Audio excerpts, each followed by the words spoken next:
Alabama with a less than subpar performance taking on Indiana in the Rose Bowl. A lot of blowback from that game. Transfer portal, wide open. Who's leaving? Anybody surprise you? You think somebody else might leave? We'll get into that. And is Kalin DeBoer going to Atlanta? Every time there's a job open, somebody's throwing his name out there. Obviously, they didn't see the Rose Bowl. Let's get this thing going.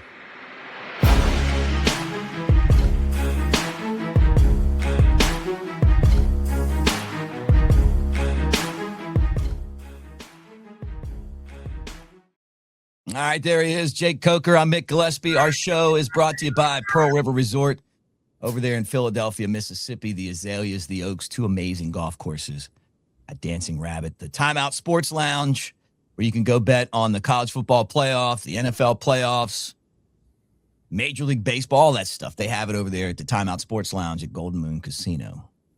He's Jake Coker. I'm Mick Gillespie. Jake, it's a somber start to 2026 after that country ass whooping that we got put on us by Indiana, a basketball school that ran down the field like they were the Globetrotters. It was weird seeing two basketball schools in the Rose Bowl. Hey, I asked Shank this question, and I should probably save this for later, but you opened the door here. You opened the door with your joke. If you could make a blockbuster trade, okay, and you could make a deal with Indiana, you get Kurt Signetti, and you send them Nate Oates, would you make that trade?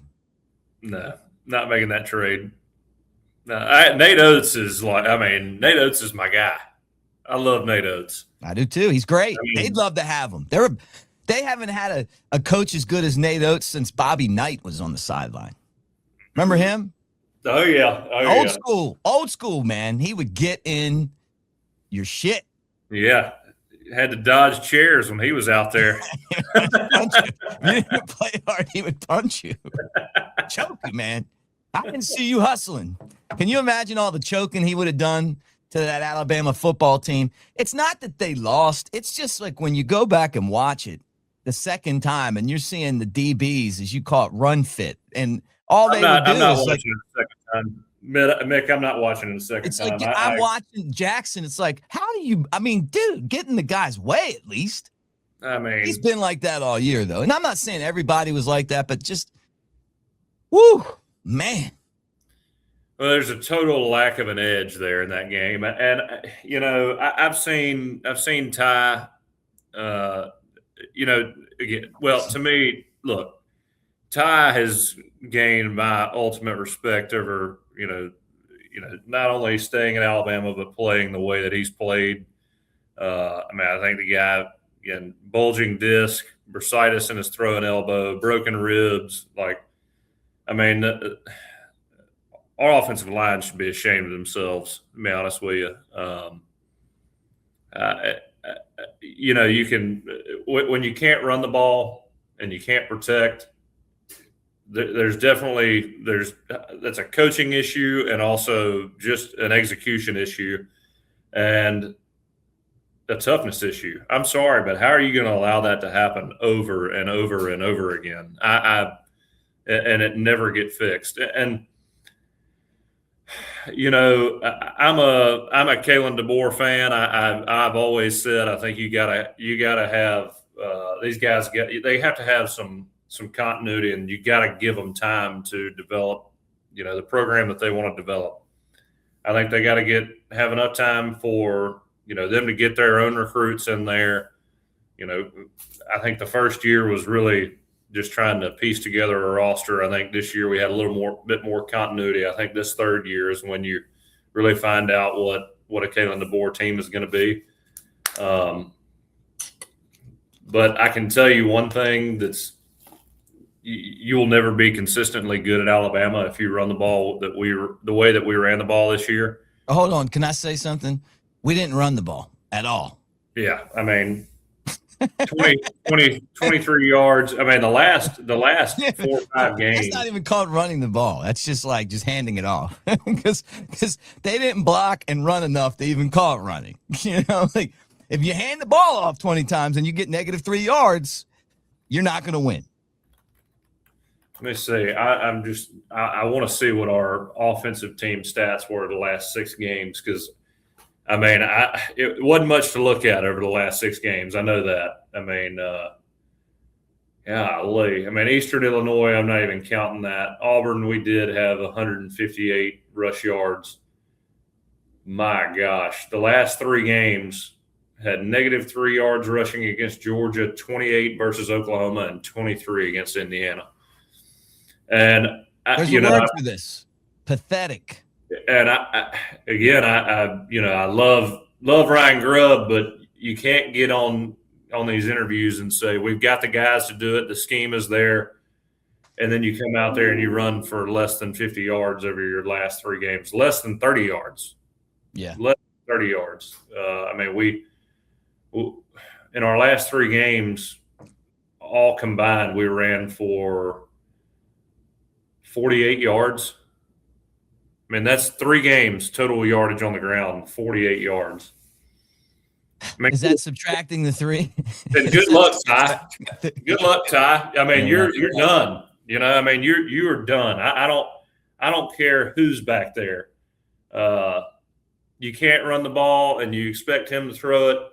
You know, down in, down out. Him carry the team. The guy's busted up to hell. I mean, I just what do you do? I mean, we had total yardage 209 against Georgia, 193 against Indiana, had 260 against Oklahoma, but I don't know, man. It's just very frustrating to watch. And like I said, Ty, he's got a tough mentality. That guy is very mentally, physically tough. I think he did everything he could for Alabama this year. But, I think he was getting interviewed by the guys from Bussin' with the Boys, or I can't remember who it was, but he was saying, I don't know how people say we're not tough.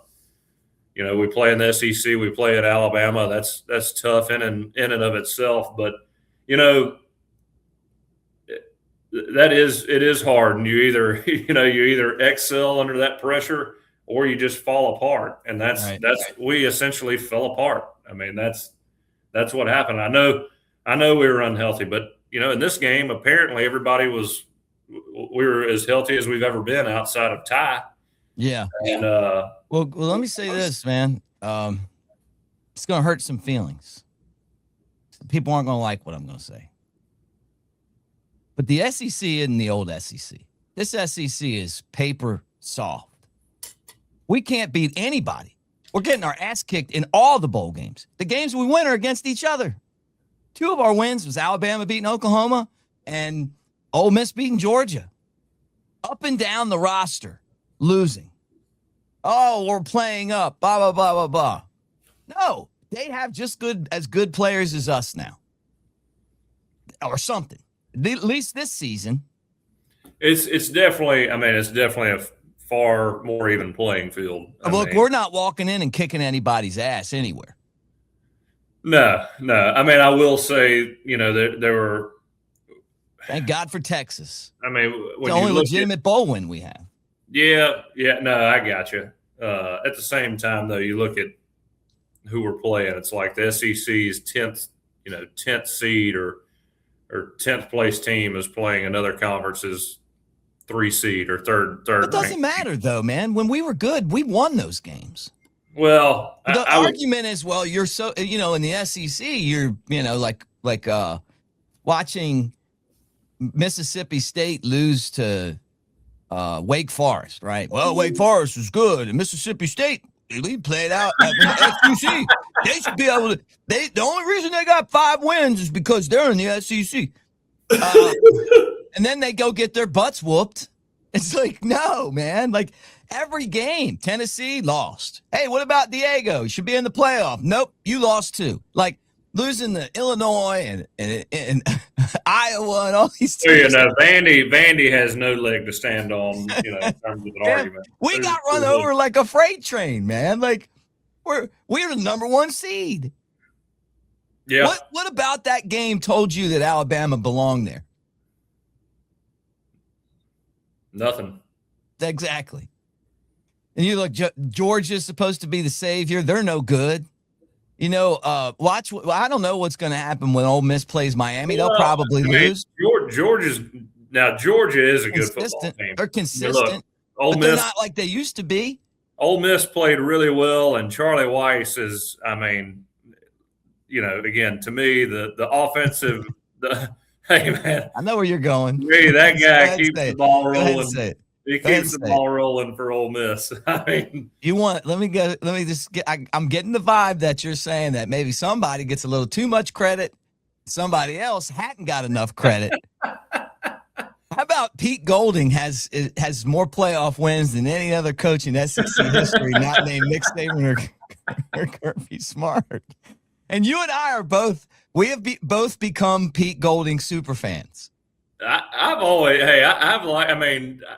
didn't know Pete. I met him and played golf with him this past summer, and he was really enjoyable to be around. I mean, I can see how players love and respect him. I mean, what you see is what you get, and I think Alabama, going to Alabama was kind of a crazy transition for him, and I can't remember how old he was, but I think he was like, what, 31, 32, maybe? Yeah, he was young when he got the job, right? I mean, people hated him. I think that they didn't give him enough credit, but you're used to having Kirby Smart and Jeremy Pruitt. And he grew up a lot. Shit, look at him. He's got a lot of gray hair now, man. He looks like an ex-president. He does. It's probably been that much stress for him. They screwed up the chance to kick a field goal at the end of the half. Like, he's not ready to be a head coach, but he is because of circumstances. The team's playing hard. They all have something to prove. And I think they'll lose to Indiana in the championship game if they beat Miami. But I don't see anybody. Look, if that's the Indiana team that I didn't – so stupid. I told my neighbors to bet their house on Alabama. Well, look. I said, listen, you could have one just like it right here. Put the house on Alabama. And they're texting me during the game. And it's like, what can I say? Like, not only did we lose, but we played like this was the fear of every Alabama fan when Greg Byrne hired a guy that didn't come from the Saban tree to come here with ice cream trucks and players walking around with stuffed animals and painted fingernails and just all the stuff that people don't like. And then that's the performance that you got out there. Yeah. I mean, well, that's the first time I've seen Alabama quit just a handful of times over. I mean, did you think they quit? I mean, did you not? No, I just thought they got their ass whooped. I didn't think there was any quit. I thought it was just that is what Nick Saban used to do to teams. They physically got punched right in the mouth and they couldn't do anything about it. They got run over at the line of scrimmage. They weren't ready up front. This team has been begging for somebody to just stick to the run game and pound them. DeBoer made stupid coaching decisions like not punting and then running a freaking sweep on a 4th down and 1 play. You can't even run a yard forward. Go get Proctor. We have a Daniel Moore print of it. It's called the crispy screen. Just put him in the backfield and let him run for a yard. Like they put themselves in this position with the fact that they play this brand of football. Once they scored that first touchdown, the game was over. He gave them the momentum. And we could never get back up. That's not the kind of team that you fall behind, like a Nick Saban team. This is the first time I've said this. I have never seen another coach where I'm like watching their team play. Even Kirby. I say Kirby kind of reminded me of an Alabama light. That was Alabama football, what I saw. Now, I know it's not. It's Indiana football. But this guy came to Alabama. He learned the way to do it. That's the process at work right there. That's guys that aren't even like you. And you love this, Jake, because you're one of these guys. Like, forget about how many stars you give me. Put me on the field and see what happens. I'm going to play with an edge today. I'm going to be in position. I'm going to attack the football. Make their ass quit. And guess what? That's what happened to us. Yeah. I mean, look, to me, it looked like we were done. I mean, I just looked like we had enough. When we didn't get the fourth down, and then Ty fumbled on that, when he scrambled and fumbled, that was it, man. And we were done. Didn't see a whole lot of fire, passion, nothing. I mean, I always felt like when Coach Saban teams went down, there was still that fight to come back. It was always close in the end. Somehow, you got the laser focus, and you always felt like you were in it. That game, when they came out and they scored in the second half, it was like, man, we're done. That's it. I mean, there's no coming back from this. You just didn't feel like that team had the fire and the grit and the relentlessness to come back and play each down and not worry about the score. It's kind of like, all right, we're done. Next year, am I hitting the transfer portal? Am I going to have NIL? Those thoughts are in their head before the game even starts. And, again, when the chips are down, man, it's done. That's how I felt. Yeah. Well, a couple things I want to tell you. I'm going to cheer you up. First thing I'm going to tell you guys is this. The gang at Patriot Roofing and Builders, they've got you covered. There's no quitting these guys. You need somebody to come to your house and get the job done with no quit. They're going to come in like Indiana against us in that game, and they're going to take care of business. You're talking about unlimited home building license. They're total home solution specialists. They can do roofing, siding, gutters, windows, and full home renovations, free inspections, and they answer when you call. So tell Will and Justin that you heard about them right here on your favorite podcast, The Last Call. I got to admit something, man. I decided this New Year's before the game that I was going to quit cussing on shows. I was going to, what do they call that? Working clean, right? Instead of working blue, I was going to do that. And then Alabama did that. And I'm like, yeah, fuck that. All right. I'm just joking. I'm just joking. I just want to make him laugh. All right. One of the cool things that we get to do, right, is we get to do the tailgate show and we get to travel around, and some of you guys come and hang out with us. Jake and I both are huge supporters of the men in blue, the police, man. We appreciate, look, I'm from Baltimore. These guys kept me safe when I was a kid and lived in some bad neighborhoods, man. I used to love seeing those lights because I knew that something bad couldn't happen to me. That's God's honest truth. And I know that they have the toughest job out there. So I want to thank Dan Trotter from the Vermont State Police. He came by and saw us on the tailgate show at Innisfree, and then he sent us some goodies. So I even got my hat on right here. You got one of these right here, Coker. What you need? Yeah. Look, another coin, and then some patches. You got that one right there. That's Vermont State Police Bruins. That's the Celtics. No, you're gonna like that. Big basketball guy. And that one right there, Patriots. And that's Red Sox. Man, you need to wear some of that gear when you're passing through Prattville. Hey, that case was resolved and it was dismissed. Won that one. But anyway, look, I got this over here for you, Dan. Thank you so much, man. Thank you. Really appreciate you guys so much for coming by and seeing us and everything that you guys do. And I know there's a lot of police officers out there that watch our show or listen to it. And, you guys are awesome, man. So stay safe out there. That's what I say. But yeah, man, it's kind of tough to have a show like this after a game like that. There's just not, there's not much to talk about outside of, we started with Florida State. We end with this, nightmare against Indiana and, some highlights in between there. But, I think this team was somewhat riddled by injuries and wasn't really able to get a good rhythm throughout the season. And I don't want to make excuses. It is what it is. It's just hard for me to watch that game And look, we know Coach Saban's gone. We know that kind of dominant run is almost impossible in college football nowadays. But it's just hard to watch us get dominated physically and mentally as well, in my opinion. Talent wise, there's not a gap between us and Indiana from a talent perspective. We've been playing on the edge of, we haven't been playing very consistent football all year long. Mm-hmm. And when you play a team like that, who's probably the best coach team in the country, to be honest with you, you can't make the mistakes that we made, and they just choke you out. They suffocate you with.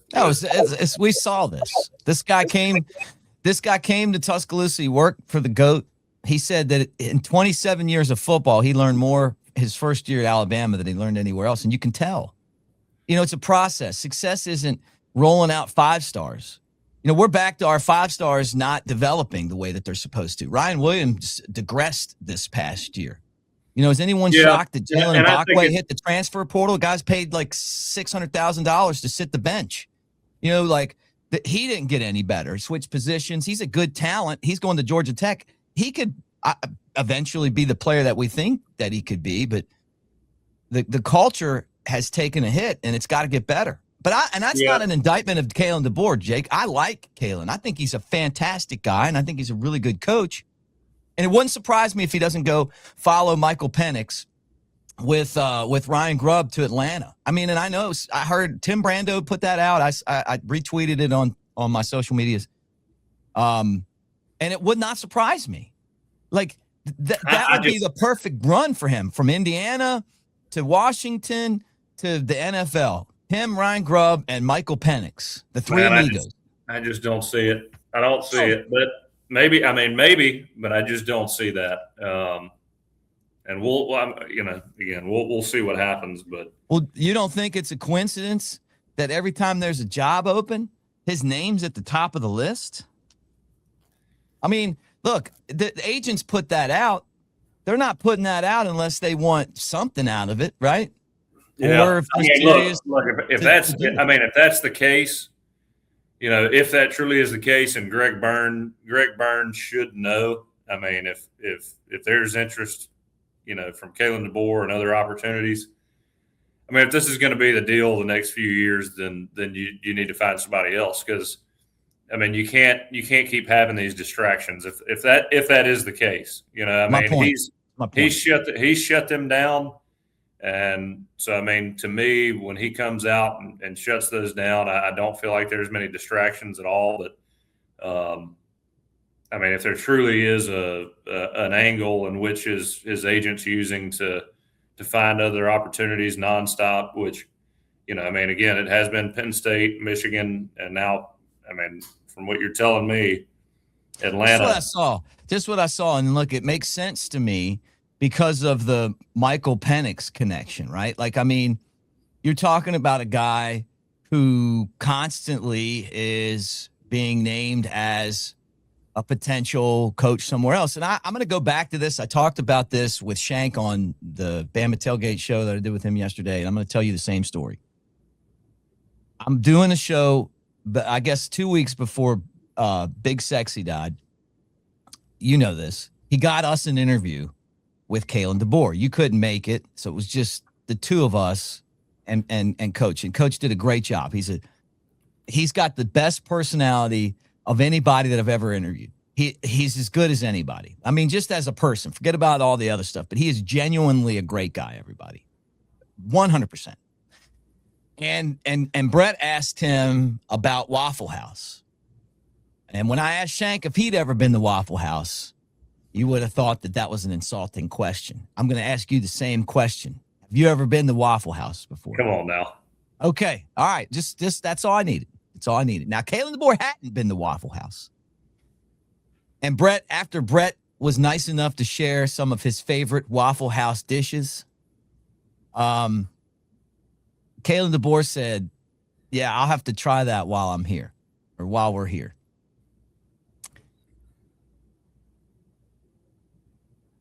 Think about that. Seriously, think about that. What does that tell you?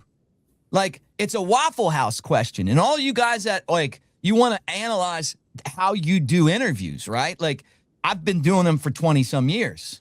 Sometimes it's not the question that you think's going to get the answer that you're looking for when you ask it. Well, that's a the telling mindset answer to me. Think about it. Right. Yeah, that's the mindset then. While we're here. Yeah, while we're here, we'll have to do that. Yeah, the sitting home. And from that point on, I've known, like, hey, man, like, and I don't have a problem with that. Like, when Alabama hired Nick Saban, he wasn't part of the Bear Bryant tree. You know, he wasn't an Alabama guy. Well, I didn't kind feel of like do. he was going to be here this long. And then it worked out where he stayed for 17 years, right? That was great. Like, I was happy after we won one championship because I'd lived through the three mics. I'd been through the three mics. Yeah, but again, nobody at Alabama, whether it's the fan base, former players, I would think administration, when you come to Alabama, you can take this however you want it, but Alabama is not a stepping stone. No, never.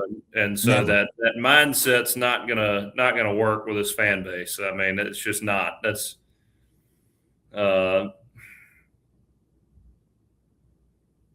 we're not going to be nobody's going to be willing to be treated like that. And I see Jimmy Sexton is Kalin DeBoer's agent. So yeah, it makes sense why he's at the top of all these lists. I mean, he's probably putting all that out there. Right. That's it. So I surmise the same thing. All right, guys, I want to tell you this. First off, and a shout out to David. He's our other Alabama State Trooper friend that hooked us up with this hat. This hat right here, special hat, man. People are extra nice to you when you wear this. or they're a little nervous.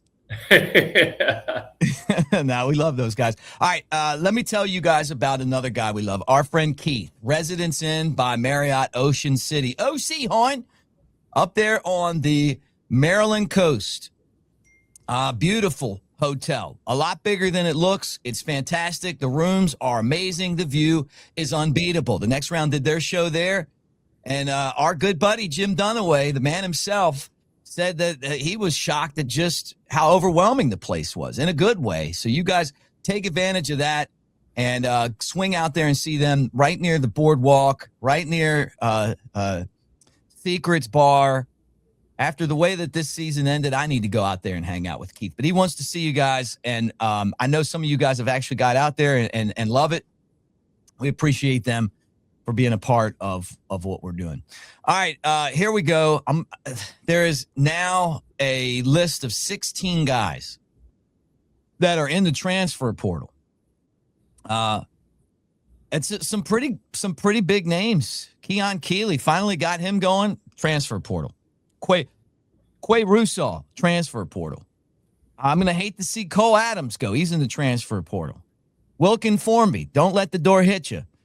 Micah Dubose, I don't know what he's going to end up doing because we were great, happy to get him, and now he's leaving. Jalen Hale, I didn't even know you were still on the team. Rock Montgomery, out. I mean, a bunch of names, but Jalen Mbakwe to me was the biggest one just because, according to my sources, he was highly paid and sorely underdelivered. So that's more money they can spend on interior linemen to me. Yeah, I mean, Jalen Mbakwe, he disappointing because he's a talented guy. Talented guy, but I mean, if he's not talented enough to play, and I can't remember I don't know what the figure was that he got paid, but I believe I heard 600,000 is what I heard. Did you hear that? I heard it was a pretty good amount for.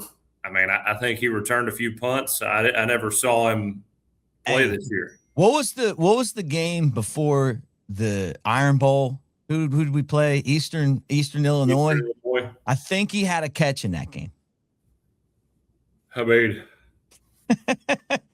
hey, the other Illinois team, like Southern Illinois, they lost to Montana State in the FCS championship. The only thing I wish I had, when we did that podcast, the New Wave podcast, I mean,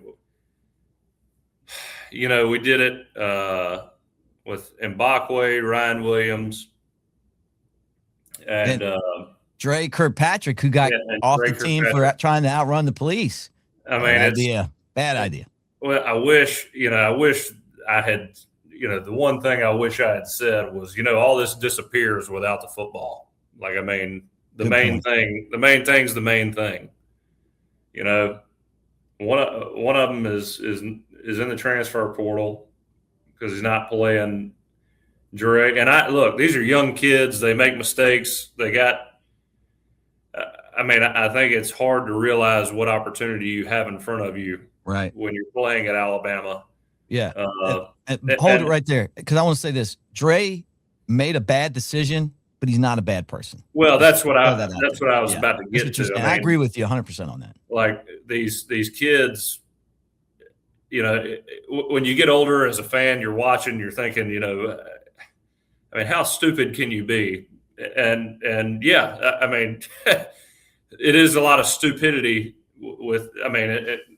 In my opinion, what Dre did, I think Jalen Mbakwe got caught up in the NIL stuff. I think Ryan, to a certain degree, got caught up in it as well. And because Ryan's got all the talent in the world. Now, he's going to be a great player if he can get his head on straight. And I'm not saying off the field issues or anything like that. I'm just, to me, when I watch him play, I think he plays slow because he's thinking so much. And whether that's outside distractions or just not quite being on the same page yet with Ty and the rest of the coaching staff, I don't know. But all of this NIL, all of this podcast, just clutter bullshit goes straight out the window if you're not producing on Saturdays. And so, while these kids have a huge opportunity and I applauded them for taking advantage of it, at the end of the day, the football comes first. And that's the reason you're sitting there with a podcast platform. That's why you've got NIL money. These kids, now they've got the opportunity to realize the potential just like that, get paid without even doing anything yet. And, I think it takes away the understanding of how much work it takes to make real money. And I think they're making good money, but that money only takes you so far. And, when you've got a full life to live ahead of you, and the bottom line is that the NCAA is doing these guys a disservice with this open transfer portal, because you got to walk out of school with a degree. Let me just tell you that. My great grandparents used to say this all the time to me, that education's the only thing they can't take from you. And I'm going to tell you guys a story because it's our podcast. I talk about whatever I want. The COVID came and I'm supposed to be doing Major League Baseball. Worked my ass off years to get there.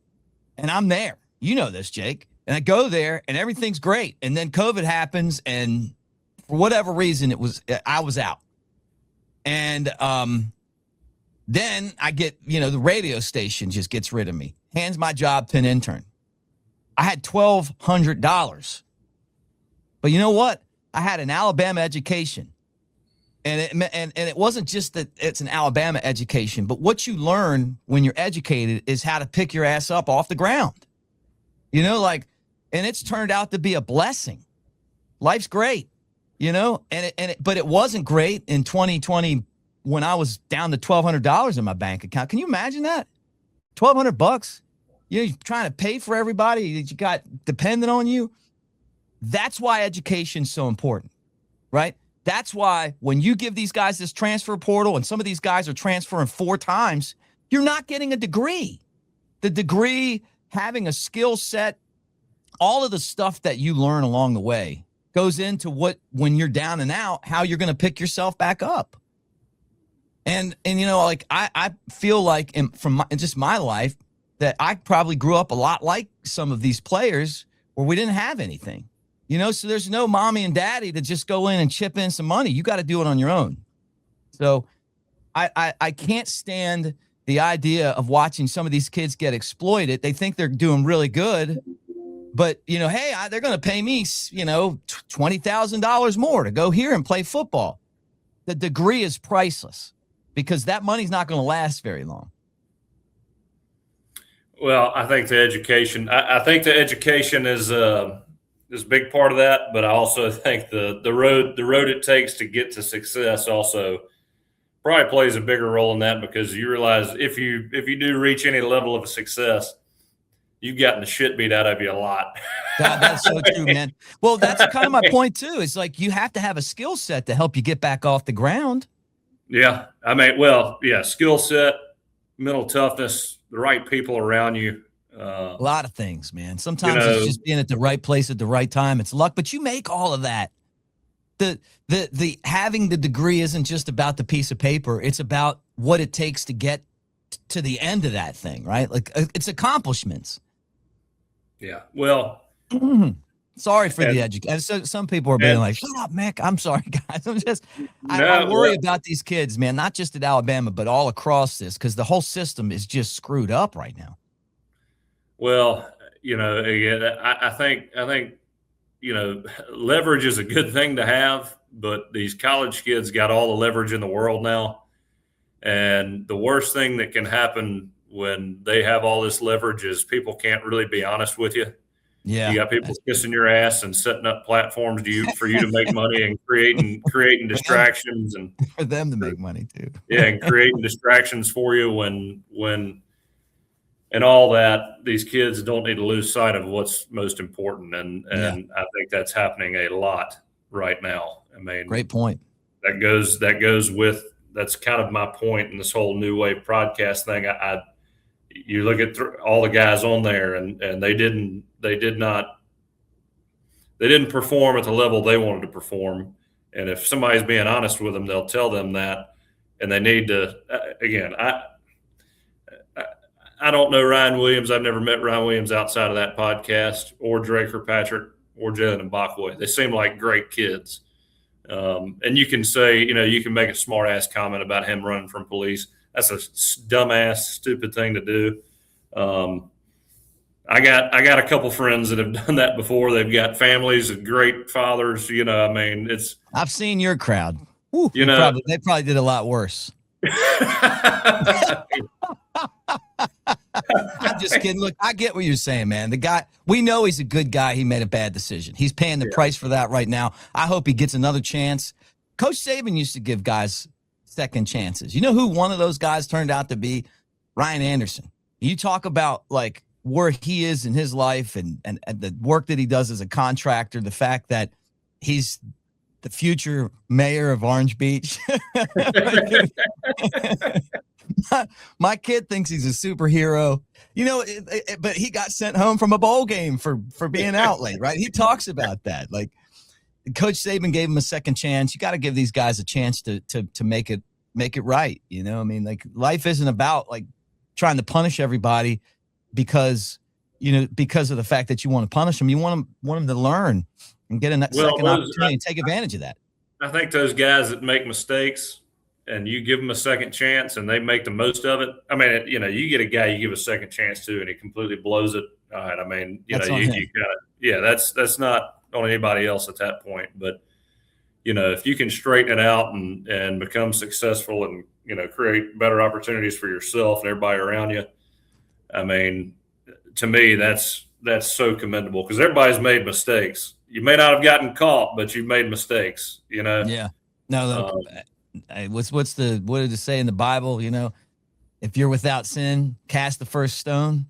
I mean, seriously, man. I mean, it's like that's how it is. It's like, hey, everybody makes mistakes. Yeah. So transfer portal, a lot of guys leaving. We're going to get a lot of guys back, and I'm excited to announce the first two guys that have committed to Alabama. Josh Ford, the tight end from Oklahoma State. He's going to love it because it's going to be a much better experience than getting your ass kicked all the time. I mean, once in a while we do, but not a lot. And then Hollywood Smothers. How about that? Coming in from NC State, we got a Hollywood. Hollywood Coker, Hollywood Williams, Hollywood Smothers. There's one thing I wanted to go back to on that leverage thing and just clarify. I think it's great that Alabama sets these kids up for that, for these opportunities.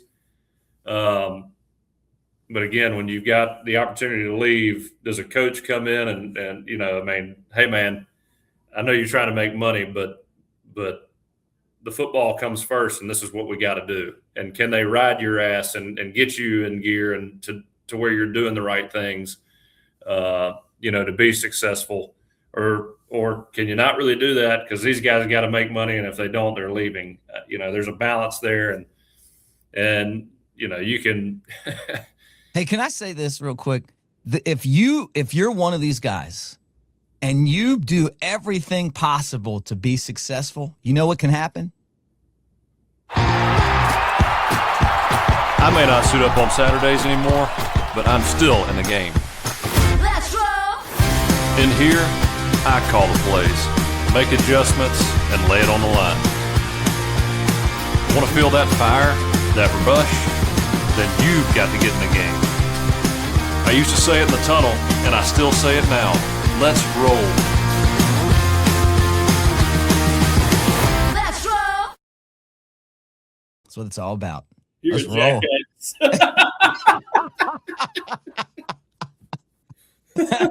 You took too long to get back to me. When you wait this long to do a podcast, January 6th, I got a lot of pent up energy to come at you with. Oh God! Oh man! So that was good. That was good. That'll cheer you up, man. That'll get you through the day. All right, we've ran a little long, but we hadn't talked to you guys in a while. Let me kind of wrap things up with a little basketball talk, a little hoops. And I know there's not many of you guys that are true basketball fans. Hell, our whole basketball team's getting hurt too. Yeah, I know, but watching like Nate Oates is amazing, man. Like, I know this isn't a national championship team. They're just not tough enough on the glass. They got weaknesses and stuff, but man, they play hard. And then they win. I mean, like just beating up on Kentucky the other day, and the non-conference schedule that those guys ran through, that gauntlet. Pretty good. I think that this team could do some good stuff before the end of the year, but yeah, you're right. Like, they seem to be getting hurt a lot. But I love Nate Oates, man. He's the best basketball coach Alabama probably is ever going to have. I would hope not. When I'm 80, I hope we have a good, good basketball coach we can watch like we have Nate Oates. But we won't. Okay. I mean, people are switched off the video because I said basketball. That's a bad sign. Well, football's over. What are we going to do? We're going to watch hoops, man. We're going to watch hoops. Yeah, well. Hey, Chris Stewart does a great job of calling a basketball game. Yeah, he does. I had to shoot him some props this weekend in the Kentucky game. The three of us had a group chat going. You guys should have seen it. Coker and I just had Chris in the middle and using him as a ping pong ball. We both love the guy though. Like, he's so good at the job, man. Like, his basketball. I love it. It's Alabama so through and through. entertaining. Yeah, it's so entertaining. He's got a passion for it. His pacing's good. His voice is good. I love Brian Passink too. It's like, for me, it's like I get in the car and I just want to listen to a little of the game, and it's like, wow, man, it's fantastic. Oh yeah, I'm excited. You get excited listening to that. Bottom. I think this is as good as it gets, though, man. And that's why I'm trying to convince you of the trade with Indiana, the first ever coach swap. Can't do it. Who's Indiana's basketball coach? I'm looking it up right now. Here we go. I love Nate Oates too much, and I love. Again, rough end of the season, but we were in the Rose Bowl, second year. There's a lot of good things about. I'm not trying to look. I'm saying if DeBoer really wants to reunite the three amigos and go to Atlanta. I mean, who knows if that, like, these are reports. If I go to Kelce right now, I don't even know if Kalin DeBoer's name's going to be smile on your face. You know that? What's that? You're saying that with a huge smile on your face. Who's going to be? I'm checking Kelce right now. Who's going to be the next coach of the Atlanta Falcons? Hey, our buddy Mike Johnson had a lot of work to do the last couple of days. You know, he covers the Falcons. He's been, at times this year, he's been very critical of the Falcons. Yeah, no. I don't even see him on the list, so that could just be fake news. I mean, that's just Jimmy Sexton calling Tim Brando and saying that, hey, put this story out, I give you $5,000. Yeah, Tim Brando, real Bama guy. Hey, Yeah. I got a great Tim Brando story. The Tim Brando, you know, he's like a LSU homer, and we're in the dome playing LSU in the game of the century rematch, and I saw him high-fiving all those Tiger fans before the game, and they didn't make it past the 50-yard line. Wasn't much high-fiving after that. Chat GPT says Kevin Stefanski, Clint Kubiak, and Anthony Weaver are the top three. That's what Kelce has too. So we'll see. But look, man, I mean, don't count him out. Like if they interview him, I mean, think about like in the NFL, it's all these recycled guys. DeBoer's personality would definitely work. And I think if there's one place where you can pass every time and nobody's going to complain, it's the Falcons, right? Like with Grubb. That Grubb got fired because the Seahawks, who by the way now are the number 1 seed or the number 2 seed in the NFC. They're one of the best teams in football. They won 10 games last year. They were not happy about the lack of a run game. And unless you watch every single game, you don't really understand why you would be upset. Look, hey, we went 10-6 in the NFL. That's great. I remember saying this at the beginning of the year. Then going through it here, you're like, okay, well, we won 11 games and we got to the conference championship and we got to the Rose Bowl, won a playoff game. I mean, it's not a disaster by any stretch. But when you're that unbalanced, you can't beat certain teams. Certain teams being the really good teams. And I think that's why Grubb got let go, and I think that's why a lot of our fans right now are not happy about the way that he coaches. Yeah, I mean, look, I've said it for a long time. You know, a dominant run game, or at least, I mean, you got to have at least an existing run game. But the only way you're consistent, in my opinion, is being able to run the ball. And again, I hope Ryan Grubb proves me wrong. But yeah, when you can't be physical up front, you can't run the ball, you're going to get beat in that playoff run because, and look, they made it to a national championship, obviously lost to Michigan. They've done it before. And that year, you know, they had game after game that was really tight, but they always, the only reason I remember this because I had, I got a group chat going with some guys who like to gamble a lot. And so one guy was all on Washington and they kept covering over and over. And it was just kind of waiting to see when the dominoes fell for Washington. They never did until they made it to the national championship. But they did run into that physical team, that physical just meat grinder of Michigan that year. And that's how they got dominated, you know? Yeah, right. Well, oh God, I don't know, man. I just this is like the first time where I'm like kind of questioning what this program's turning into, right? Like I didn't even mind the Georgia game, the Florida State game. I was worried about that. You know this. I was worried about that before we even played. I didn't think we were going to win. This one, I thought we were going to win. I told my neighbor, you know, Harry, in case you're Harry and Agnes, thank you for not taking my advice. I told them, I saw him in the driveway getting back from my walk before the game. I said, I'm so confident in Alabama. I'm going to give you guys some advice. Put your house on Bama, and when they win, you'll have another one just like it right here. Yeah, right. You just hated your neighbors.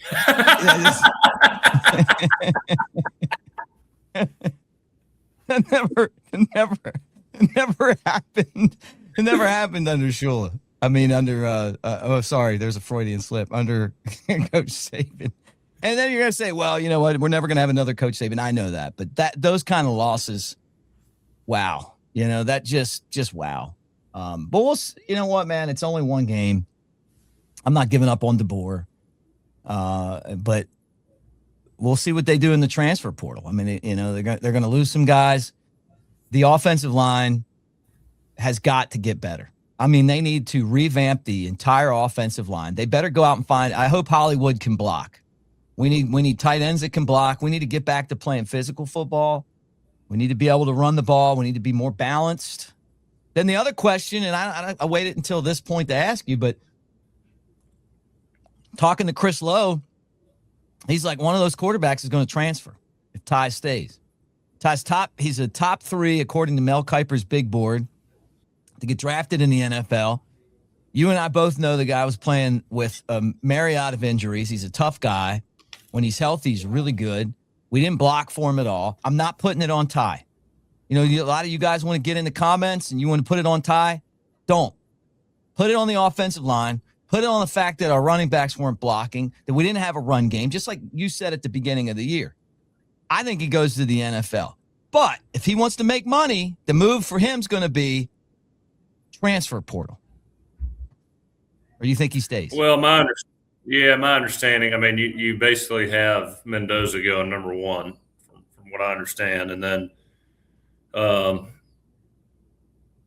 mean, after that, I don't think there's a whole lot of – I think you got the Oregon quarterback who may come out, and then I think it's Ty Simpson. I think next year the quarterback class is going to be stacked. And that's just from commentary I've heard. Some of your sources. Are you pulling for some of your sources? Well, yeah, I don't have time to go through each roster and figure out how old all these quarterbacks are. But from my understanding, the draft class gets a lot thicker next year. So, he may need to take advantage of that. But also, it's kind of a weird situation for Ty. You got Mack and Keelan Russell behind him. It's a weird situation in Alabama. The way that this past season ended, is it time for him? Does he feel like it's time to move on? And I've heard even stories about him entering the transfer portal with Tennessee being on the list. And I saw that. I mean, Ty would make, I bet he'd make at least $2.5 million if he went somewhere else, a big money program. He's got his degree already, right? Doesn't he have his degree already? I would think so. I mean, go somewhere where they'll actually block the guys running after you. Yeah, man, that's the biggest issue for me is can he go through another year like that? Because Ty's not a huge guy. I mean, unlike reported by me at the beginning of the year. I mean, he took an absolute beating, and when you throw the ball that much and you can't protect, you're going to get killed back there. Yeah, it just is what it is. Yep. So I don't know. It's so crazy how roster construction's different now than it used to be. So, do you think that Cam Coleman is going to transfer to Alabama? Your thoughts? I think he's going to Texas. Think so? And I heard rumors of him not being interested in the money, but I don't believe that. I mean, you're leaving the school you love to play for. You picked the school instead of money because when he was coming out of high school, it was between Auburn and Texas A&M. Obviously picked Auburn because he wanted to go to Auburn and play there. Was interested in Texas A&M because I think everybody knows A&M's got a ton of money. At this point, I think he's looking at the most money option. I mean, yeah, right. I don't think Alabama wasn't in the race when he was coming out of high school, were they? I don't remember, but I don't think so. Not that I recall. Some of those. Our guy Andrew Bone, always ask Bone on the Tailgate Show and stuff like what's going on with recruiting. He's the best in the business. And I don't remember him being a guy that was seriously considering Alabama, maybe at the beginning of it or whatever. But I think that I think there's a chance. Look, Well, I heard a rumor the other day. You hear all kinds of stuff nowadays. There's so many moving parts. But that kid from Texas, Livingstone, he hit the portal receiver. Apparently, didn't want to enter the portal, but was kind of pushed out because they're trying to get Cam Coleman and some other guys in there at the receiver position. Really? And so, I mean, I think Texas is making a pretty heavy push. Again, that's all hearsay, but yeah, from what I hear, Livingstone was through and through Texas and was just kind of nudged out based on the reports and what he was told by the coaches. Mm-hmm. Yeah. Well, that's going to be part of it. I mean, look, like with guys like Mbakwe, I mean, you go and you take that much money, you better perform. Yeah. You know, and it's like he's a super talented guy, but it was obvious that he was going to be the first guy in the portal because there was no chance they were going to pay him that type of money again. The switch in positions was just stupid. Should have just stayed right there at DB. But I mean, at least Mbakwe would run up there and try to tackle somebody. You know, like watching some of these other guys just embarrass us and themselves. This team's got a lot to do, man. There's just a lot. They're what they were in the final 8, right? Or is the final 6? They were the final 8, and they're so far away from being a champion. Yeah, I want to see. So I want to see this team come back next year with an edge.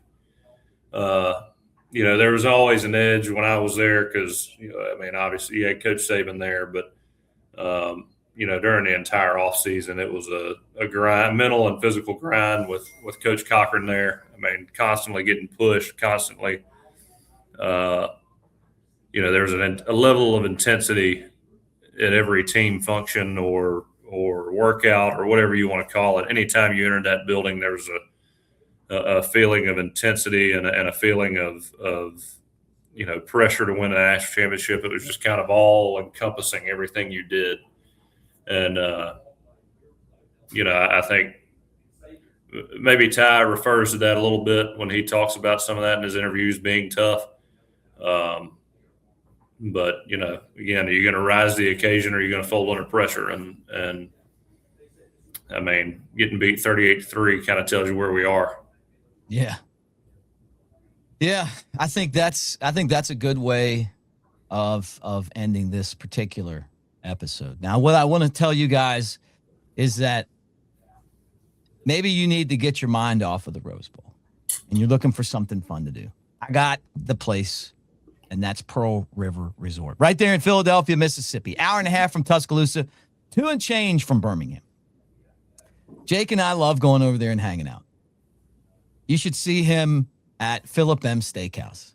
It's like you're at home there. Mom and them's sitting at the bar, Mom and them's restaurant, more my style. But I like Philip M's too. You got the Center Bar. I was just looking at pictures of us at the Center Bar from last time we were there. That's fun, right there near the Timeout Sports Lounge. Go in, lay your money down on Bama to roll, and then hit that Center Bar. And you never know who you might meet in there. You just don't know because it's always a fun crowd. It really is. There's a skywalk, so you don't have to. You go from Silver Star to Golden Moon. Silver Star is the older one, but it has like a certain ambiance. I love the floor at Silver Star, right? And then you got the convention center with great concerts and comedy acts and stuff like that. And then obviously the golf course, Dancing Rabbit. And when you're a guy that does insurance by day and golfs by day, going to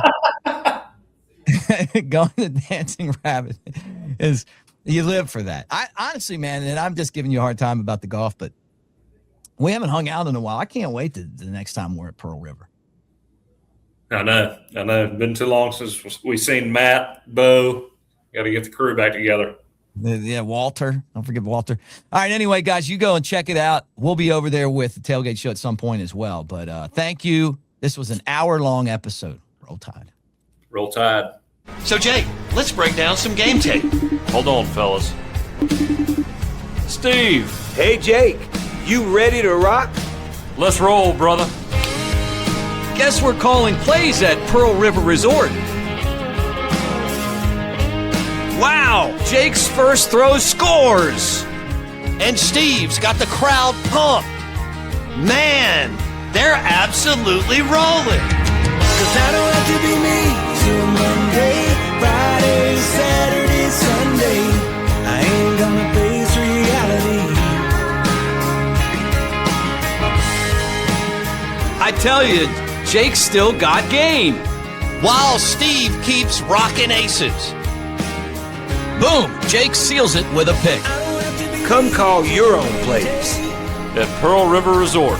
Let's roll. I don't have to be me till Monday,